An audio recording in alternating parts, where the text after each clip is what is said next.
નમસ્કાર ખેડૂત મિત્રો, હું મેહુલ રામાણી સંકલ્પ એગ્રો સેન્ટર જસદણ વતી આપનું હાર્દિક સ્વાગત કરું છું. ખાસ આજે આપણે વાત કરવાની છે પાયાના ખાતર વિશે કે આપણા વિસ્તારમાં પુષ્કળ પ્રમાણમાં મગફળીનું વાવેતર થઈ રહ્યું છે.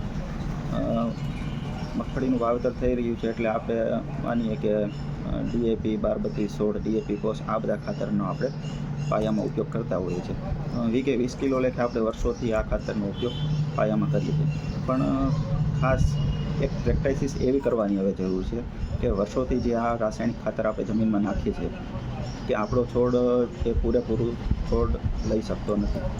એનું કારણ છે કે રાસાયણિક ખાતર છે એને ઓગળવામાં એટલે કે અલભ્ય સ્વરૂપમાં જમીનમાં આપણે નાખી તો દઈએ છીએ પણ એને લભ્ય સ્વરૂપમાં આપણી જમીનમાં આવે એટલી કેપેસિટી રહી નથી કે એને અલભ્યમાંથી લભ્ય સ્વરૂપમાં ફેરવી શકે.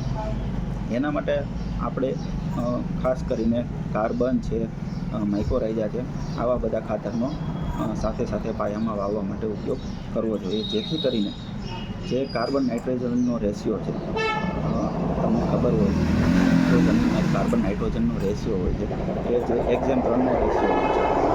1:3નો રેશિયો જો આ ના જળવાય તો જમીનમાં ગમે એટલા ખાતર કરી શકતા નથી, એટલે કે જમીનમાં એમનું પડ્યું રહે છે અલભ્ય સ્વરૂપમાં.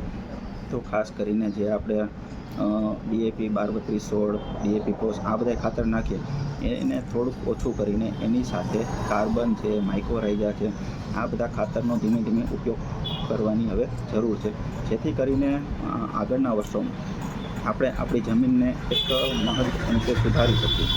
જમીન સુધરશે તો પાછું આપણે ઉત્પાદનમાં ધીમે ધીમે વધારો કરી શકીશું. અત્યારે ઉત્પાદન ઘટવાના મેઇન કારણ એ છે કે દિવસે ને દિવસે વધુને વધુ આપણે રાસાયણિક ખાતરનો ઉપયોગ કરીએ છીએ. રાસાયણિક ખાતરથી જમીન આપણી ક્ષારીય થતી જાય છે, તો એ જમીનને આપણે ધીમે ધીમે કાર્બન અને માઇક્રોરાઇઝાના ઉપયોગથી આપણે ધીમે ધીમે સુધારવાની ફરજ એ આપણી છે.